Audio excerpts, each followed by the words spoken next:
Welcome to the very first episode of the Analytics Above Assumptions podcast. I'm Eric, I'll be your host, and let's just get right into it. So, let's talk about what I'm going to be doing throughout the Analytics Above Assumptions podcast, not just this episode. So, my goal with this podcast, each episode, I want to talk about baseball in general, but I want to talk about it from an analytical standpoint, but also I want it to be conversational. Um, if you want in-depth analysis on a specific topic, you can go to my Substack. The link will be in the description if you're watching on YouTube. If you're watching on Substack, you're already there, and you can just go onto my page. But basically, my goal with this podcast is to talk about baseball, and I'm going to talk about a multitude of topics. Um, I'm going to just tell you the table of contents right now, what we're going to do. So, we're going to start off with some MLB headlines, some storylines of the past week. Um, and then after that, I'm going to explain a stat to you. One stat, and today that's going to be XWOBA, which we will talk about later in the episode. And then we're going to talk about one spotlight player, and then things to watch next week. And then that will be about it for today. So, yeah, let's just get right into it. All right, so we're starting off with MLB headlines of the past week. So, there were quite a few rivalry series. First and foremost, the most important, as you can see right here, Padres versus the Dodgers. They unfortunately lost 2 out of 3, so they lost the series. And this season so far, they're 2-4 against the Dodgers, and it was honestly really disappointing. The first game I was there, I thought it was super fun. Uh, Ty France hit a home run. They had the offense. Late in the game, it was a great game, and I thought after the sweep of the Braves that the Padres really could, you know, take the series from the Dodgers. Unfortunately, the next 2 games they're facing Yoshinobu Yamamoto and Randy Vasquez just could not deliver. Um, so they got blown out in the second game, and then third game, a disappointing loss there. In general, the bats are coming alive. I'm still pretty confident. They're 4-2 to start a brutal 20-game stretch leading into the All Star break. However, these 2 losses, they're not ideal at all. However, it is nice to see that guys like Tatis and Manny are coming alive. However, Merrill is still very concerning to watch. I don't know what exactly is up with him. Hopefully he can figure it out, but it's not fun to watch Jackson Merrill right now. And I do hope that the contract we gave him wasn't a mistake. I do think he's still young. He's only 23 years old. He can definitely salvage it. However, it's going to be quite hard. Okay, so moving on to the next topic. Well, not next topic, next series. The Yankees versus the Red Sox, arguably the biggest rivalry in sports history. As you can see here, Red Sox Yankees. And the Yankees, well, they got swept. Embarrassing, but it is what it is. The Yankees they're in first place. They're comfortably in first place, and they're comfortably, I think, in general, the best team in the American League by quite a wide margin. I'm sure you've seen the headlines, but the Yankees have by far the best run differential in the American League. No other American League team has a run differential anywhere like not even close to triple digits, and the Yankees have a run differential well into the triple digits. So I'm not scared for the Yankees. I think they're certainly going to turn it around. However, this sweep, what we saw in the series was Cam Fiddler. He was amazing again, but the defense failed him. And this has been a trend for the Yankees in general for not just this year, but the past few years. I feel like there's been a narrative that they're not very good defensively, and it's kind of showing. I don't necessarily think this will be a huge problem, but it could be a factor especially in the postseason when one play can make such a difference. It does worry me. However, I do think that they'll still finish comfortably in first place in the American League. Um, Now to another rivalry game, Cubs versus the Brewers. And what we saw in this series was a lot. Well, in the first game, Jacob Mizorowski, he did what Mizorowski does. He threw absolute gas and dominated. Um, 105.5 against Pete Armstrong, and he somehow felt it off. I'm amazed. But the Cubs did take 2 out of 3 after dropping the first game. That was a good sign from the Cubs. They've been a very streaky team so far this year, but I do have confidence that they will be able to make a good run and definitely into the postseason. But the Brewers, as always, year after year, they continue to surprise. No one expects them to be good, and then they're always, always good. But Seiya Suzuki does continue to be amazing for the Cubs, which is definitely a good sign.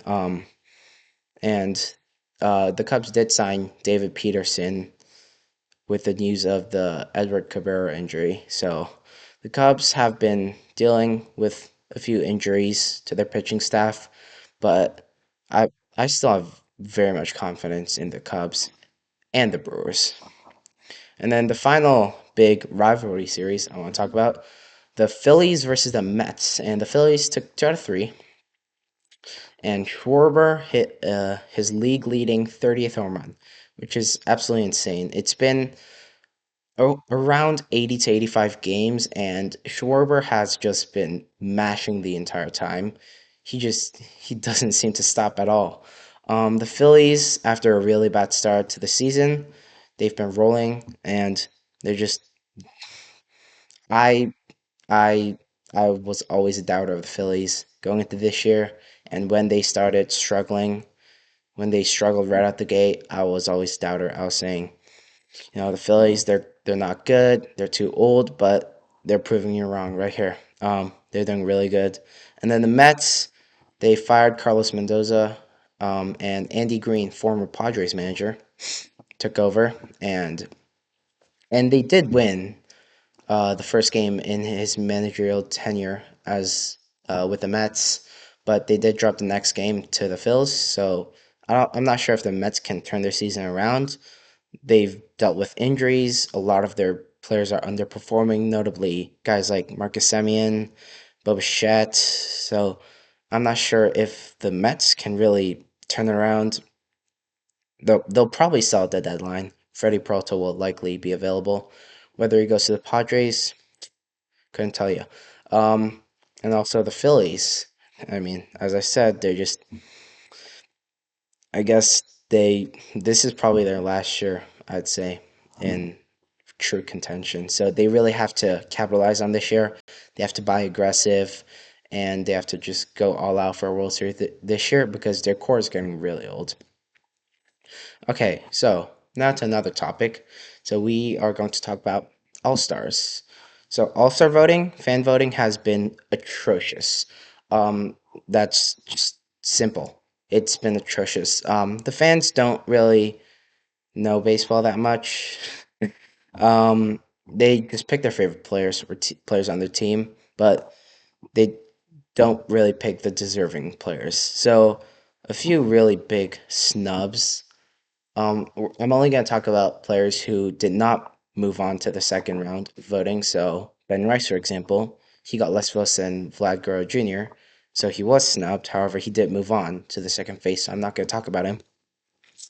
But if you guys I do want to talk about, at the AL first base position, I mentioned Ben Rice. However, Nick Kurtz and Munetaka Murakami both did not move on.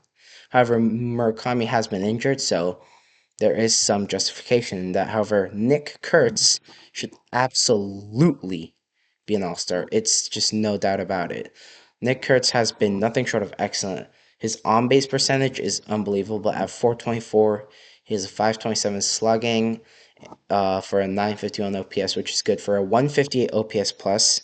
And if you want to mention his minor league park, home field, well, OPS plus does account for playing fields. So a 158 OPS plus, I think that just says how good he is in general. A 3.7 WAR with 19 home runs. Nick Kurtz, well, he might not be the best defender, he might not be the best base runner. He is undoubtedly much better than Vlad Guerrero Jr., who doesn't even have one WAR, if I if I'm correct. And it just goes to show that the All Star game has become a popularity contest. And it's unfortunate, but it is what it is because in the end, the All Star game is for the fans, and I do believe Nick Kurtz was still extremely snubbed, but it happens. Okay, so now another player who I think got snubbed, Pete Armstrong for an outfielders. So he did get off to a very, not a very, but he did get off to a bad start, and that definitely swayed the media and the fans' perspective on him. However, as of recent, he has definitely turned it around big time. We've known that he's one of the best defenders in the sport. Is it even crazy to say that he's one of the best defenders ever? It might not be. He was so unbelievably good last year, and he has been so unbelievably good this year as well. He makes five-star catches look like routine plays, and this year, similar to the start of last year, he has been an unbelievable hitter. He has been nearly unmatched in terms of value, second in WAR, only behind Shohei Ohtani. And he's batting 279 with a 360 on base percentage, a 508 slugging for an 868 OPS, and that is good for a 145 OPS plus. He has 17 home runs, and as I mentioned, 4.9 WAR. That is the second most. And you're telling me he's not deserving of a All-Star spot? He has 18 stolen bases as well, so he's already nearing 2020, not even at the All-Star break yet. Uh, I think that he's the biggest snub in the entire All Star game, in my opinion. Another big time snub in the AL, it's Kevin McGonigal. Uh, he is super underappreciated. I don't know how. He was super hyped as a prospect. He was undoubtedly the best hitting prospect coming up, and he's delivered big time. Uh, it's translated his game into the major leagues so amazingly, and he hasn't even been a bad defender. So it really goes to show that the All Star game, you have to have a name for yourself because prospects like McGonigal, unless you're having, sorry, Connor Griffin, I don't think guys like Kevin McGonigal or JG Weatherholt, they don't have the popularity to be voted into the All Star game, even if they are deserving. And I'll talk about one last guy um, for All Star snubs. Otto Lopez. He has the best batting average in the league, amazing defense, amazing everything. He has broken out. Last year he was okay, however, he wasn't playing to this level. And on a surprisingly okay enough Marlins team, he's been amazing. 3.7 WAR. He already beat his total from last year in only 82 games. And that's just amazing to me how he's not an all-star. He's batting 336 with a 370 on base percentage, a 481 slugging, an 851 OPS, and that is good for a 139 OPS plus. That is one of the best in the league, and he is unfortunately not an all-star. Okay, I'm gonna continue on with All Star. Actually, I want to mention Ernie Clement and Shohei Ohtani both secured their starting nods by getting the most votes in their respective leagues. And Ohtani expected unbelievable year. WAR somewhere in the fives, pitching amazing. He doesn't quite have the innings to be a true sign contender. However, his popularity is not surprising. But Ernie Clement, the most votes in the AL, only one of two players with 2 million votes, 2 million plus votes in the entire MLB. Obviously, the other being Shohei Ohtani. And Ernie Clement, he has just broken out completely. Last year, he was a postseason beast. He had 30 hits, the most ever in a single postseason. Super lovable, and he was this close this close to being a World Series figure last year. But Blue Jays fans really stepped it up in this year's voting. Ernie Clement got 2 million plus votes. Alejandro Kirk moved on to the second round of All Star voting, even though he was having a horrible year. Um, Vlad Guerrero also moved on, who's also having a horrible year. George Springer, I believe Andres Jimenez, maybe he got close. Um, but in general, the Blue Jays fans, the entire country of Canada, really stepping up to vote. I do love to see it. A fan base having that much passion. However, I do think that it's unfortunate that so many deserving players didn't get their chance to become all-star starters when they really should have. But in the end, again, it's for the fans. It is what it is. Okay, so going to another topic, Scooble. So Tarek Scooble recently returned very early, less than no, I believe around a month, 4 weeks maybe, 4 to 6 weeks, somewhere there after getting surgery, and he has had a 4.96 ERA in three starts since that return from surgery. So what happened to him? Uh, is this just a kind of fluke, just a slump returning from surgery, or did that surgery permanently do something to his ability? And how will that affect his trade value? And I don't necessarily think that'll affect it too much, unless he keeps struggling like a lot, which I highly doubt. I think teams will still be willing to pay a huge price for him, especially with his track record. He has two back-to-back signings under his belt. He's been unbelievable in the past 2 years, maybe even 3 years. If you count 2023, he was also amazing. So it's hard to kind of discount a player just for a short 3 game stretch after pitching 60, 70 plus games of just Cy Young level ball. So if I were teams, I wouldn't look at it too much.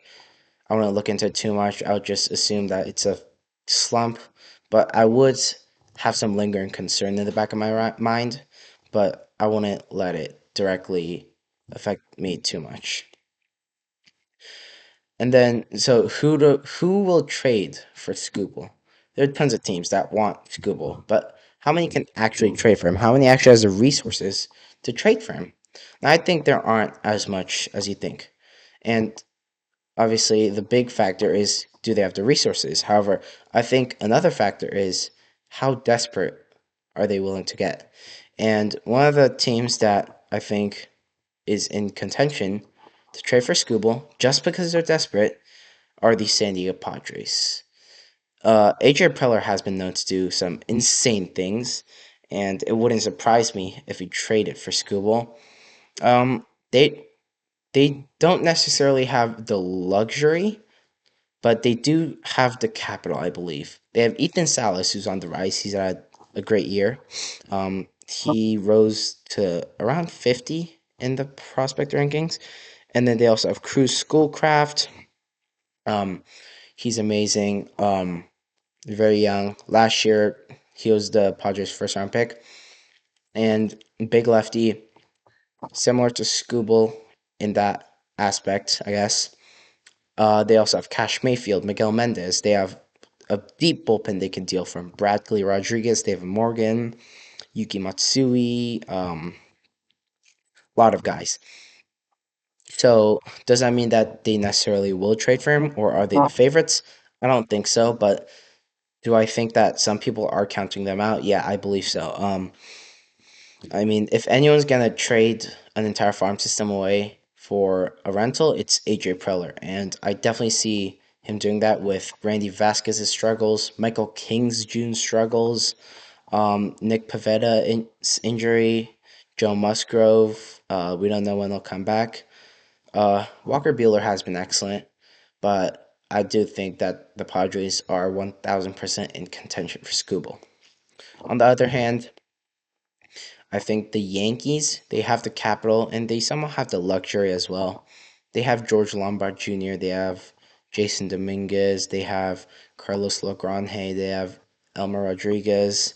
They have a lot of guys they can deal. If I were the Yankees, I wouldn't want to deal Spencer Jones. I think he's going to be really amazing. But the Yankees also have Dax Kilby, young guy, young shortstop. So they have the capital, and I do think, to an extent, the luxury to get him. But the question is do they have a need for him? Are they willing to trade some of their best prospects away for him? Because they have undoubtedly an amazing pitching staff. They have Cam Schlittler, they have Garrett Cole, they have Max Fried when he returns, they have Carlos Rodon, Ryan Weathers, Will Warren. I mean, Louis Field's an option, Clark Schmidt's an option. Um, they have a lot of guys. So I don't necessarily think they have the need for him, but getting a guy like Scooble isn't a matter of need in a lot of cases. Um, Getting a guy like Scooble is kind of a statement saying that you're going all in and that you are going to absolutely win it all. Because getting Scooble when you don't really need him, that means you're really just trying to absolutely dominate your opponent, destroy them. So I do think the Yankees would want to get him, but I think they're definitely going to have a limit as to what they're willing to give up for him. Well, on the other end, I think the Padres really depends how AJ Preller plays it, but if he plays it like he usually does, he probably won't have much of a limit as to getting Scooble. He'll probably give up a ton of assets for Scooble. And then the boring answer, as always, the Los Angeles Dodgers.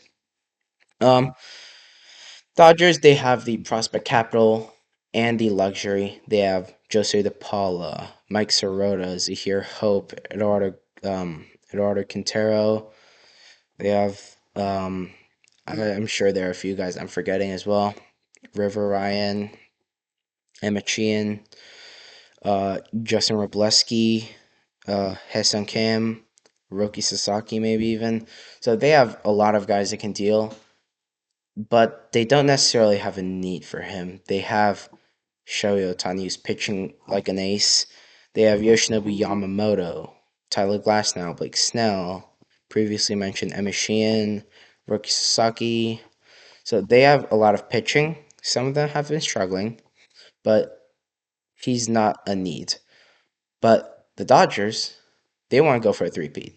They want to do everything they can possible to secure a three-peat. And in their eyes, Scooble is the best chance to give them a near guaranteed chance at a three-peat. Getting Scooble on the Dodgers will be as close to guaranteed in baseball there can be. However, it is baseball. Anything can happen. However, the Dodgers, I think they are definitely the favorites to get him. They have the luxury to go after him. They probably will just get him to truly send a message that they don't care about the lockout. They're going all out this year. They're going to ruin the league, basically. Okay, yeah, let's move on to talking about XWOBA. I'm going to explain to you guys what XWOBA is. But before we get to that, I want to talk about PitchCoachAI. So, PitchCoachAI is a website that was founded by a friend of mine, actually. And I had the amazing opportunity to gain early access to it. And PitchCoachAI is a helpful tool that you can use to help improve your public speaking. All you need to do is record yourself speaking. No one will get it except the website, so no one will be listening to it, so no judgment. And it'll automatically give you personalized feedback on how to improve. And I used to prepare for this podcast actually, and it helped me so much. It's completely free, but there's an option to upgrade to Pro if you want to. So if I were you, I'd definitely go to pitchcoachai.com and secure yourself a spot on the wait list because it hasn't released yet, but it will very, very soon. And secure a spot right now because the first 100 members will get 50% off of Pro if you choose to get it. If you're watching on YouTube, the link will be in the description. And if you're watching on Substack, just go to pitchcoachai.com. That is pitchcoachai.com. Okay, let's get back to it. XWOBA. What is XWOBA? You guys have probably heard XWOBA used a lot. It's one of the most popular advanced stats. So XWOBA, let's break it down. So what does the X mean? The X means expected. Whenever you're looking at any stats in baseball, generally X means expected. So what does expected mean? Well, expected is, for example, if a player hits a ball at this exit velo at this launch angle and this distance, let's say 99% of the time it's a hit, then that factors as a hit and expected. So it's a really good way to factor out the luck factor because there will always be some level of luck in baseball, but if you really want to see how a player is doing without luck, you should go to X stats or expected stats. So what does W mean? W means weighted. So weighted basically means that it's been adjusted. So for example, WRC plus means weighted runs created plus.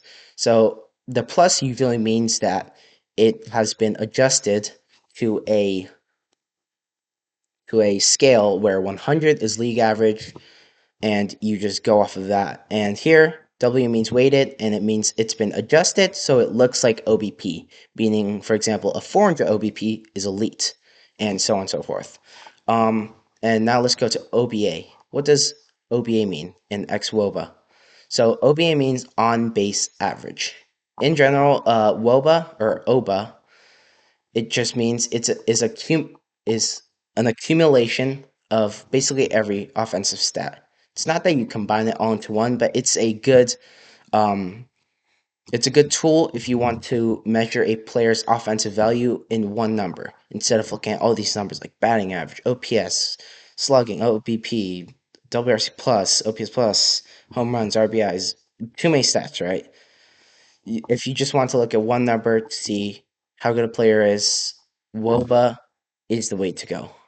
And WOBA is really helpful in that way, but XWOBA is really helpful in being able to capture a player's offensive value in a single number and being able to see if a player can sustain that. So, for example, if a player has a 400 WOBA, but their XWOBA is only 340, that likely means that their 400 WOBA isn't sustainable. They won't keep that pace up, and they will regress back to their around 340 WOBA, expected WOBA, and it's a really helpful tool in predicting the future. If you want to give a contract to someone and they had an amazing WOBA last year, but you look at their ex WOBA and they see that it's been horrible, then most likely that player isn't going to get that good of a contract because his performance likely isn't sustainable and was most likely done with luck. And there's also cases where a WOBA is lower than that X WOBA. If someone's X WOBA is 400 and their WOBA is 340, that means that they've been very unlucky. And even if their WOBA wasn't elite, teams might still give them a big contract because their X WOBA suggests that they can be excellent in the future. And that is really important to players. Okay, so that is XWOBA explained, but let's move on to another topic, Garrett Crochet. So Garrett Crochet has really been struggling. In 2026, he's not been like himself at all, and now he is down with an injury. He won't be back till somewhere around August, I believe. And so many people have been asking, what's really going on with him? What's really going on with him? What happened? Is it the injury, or is the injury only the tip of the iceberg? What's really going on? Well, you can find out in my news article. Uh, what happened to Garrett Crochet? If you're on YouTube, you can find it in my Substack. Link will be in the description. Go check it out. And if you're watching on Substack, you're already there. Just go on my page and you can find it. Yeah, so that article is going to be my weekly article, just like this podcast. Uh, and that'll just focus on one topic and go really in depth into it. Okay, so let's move on to another player, Dylan Dingler. Dylan Dingler is the catcher for the Detroit Tigers, and He, I think, is maybe the biggest snub out of them all. In my opinion, he should have been absolutely the All Star Game starter over Shea Langoliers. Well, Shea Langoliers might not be the All Star Game starter, but he is the favorite, at least in terms of voting. But I believe Dylan Dingler should have been the favorite. So, while Shea Langoliers might look on paper with his great start like a better catcher, he is nowhere near as good of a defender, and he's not even really a better hitter. I mean, Dylan Dingler is essentially better in every single facet of the game. Dylan Dingler is one of the best defenders in the league. He won the Gold Glove last year, and this year he's definitely on pace to win the Gold Glove for the catcher, and maybe even the Platinum Glove. That's how good he's been. He's in the 98th percentile in fielding run value, and he has an 871 OPS with a 267 batting average and a 136 OPS plus with 19 home runs and 3 WAR already. That is excellent. That is 100% All Star caliber, and honestly, he is, in my opinion, by far the best catcher in the league. Better than Drake Baldwin, better than Shea Langoliers, better than Cal Raleigh, better than Will Smith.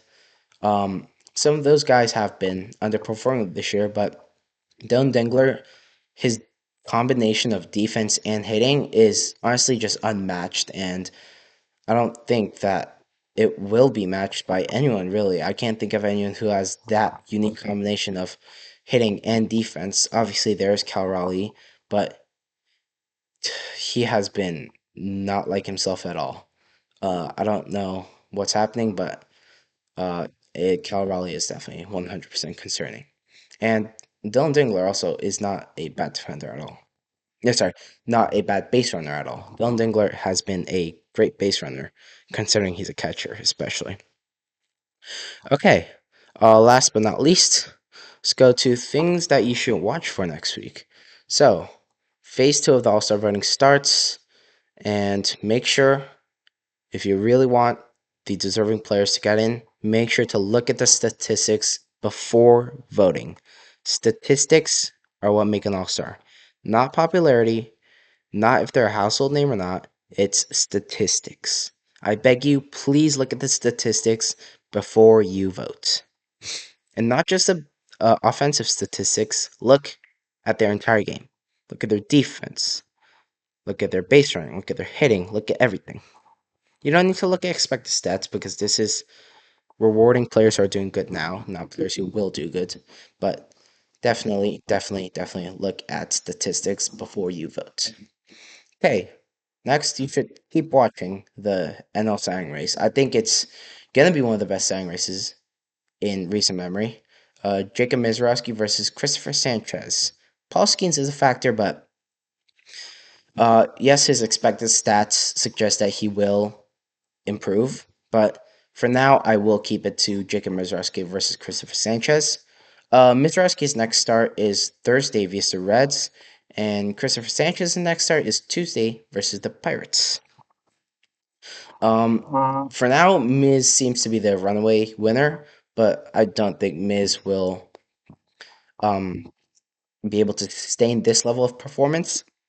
I think the race is going to get way closer in the next few weeks, and I think it might even be like literally like 50-50 split in voting because I think it's going to be that close.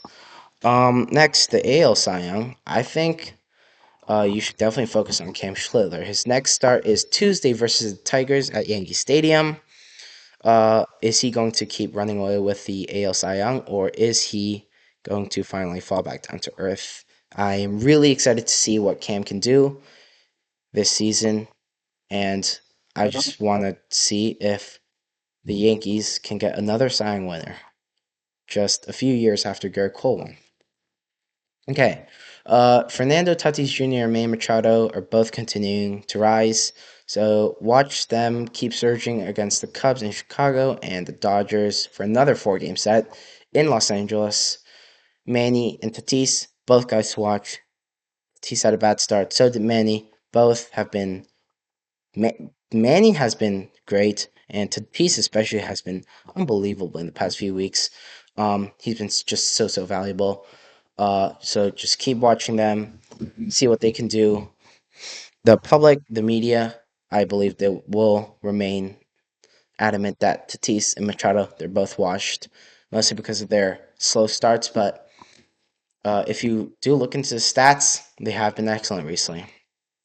And then finally, can the Yankees and Ben Rice break out of their slumps against Detroit and Minnesota? Ben Rice has a 658 OPS and a 202 batting average with only 5 home runs in June. He has been slumping a lot recently. So can Ben Rice pick it up? I mean, I do think he can. His expected stats are red hot. Uh, we certainly saw that early in the year, and last year he was one of the unluckiest players in the league, and he was still amazing. So Ben Rice, can he maintain that MVP form, or will he fall down to earth? And will the Yankees maintain their lead in the AL? Find out next week. And yeah, so subscribe to the channel or subscribe to Substack as well. Do both. Subscribe to YouTube channel, subscribe to the Substack. Go to my Substack, read the article. Follow me on Instagram at analytics above assumptions. And yeah, just keep following along. Read the article, read the article, read the article. I will see you next week, next Sunday, with a podcast and an article. See you next week.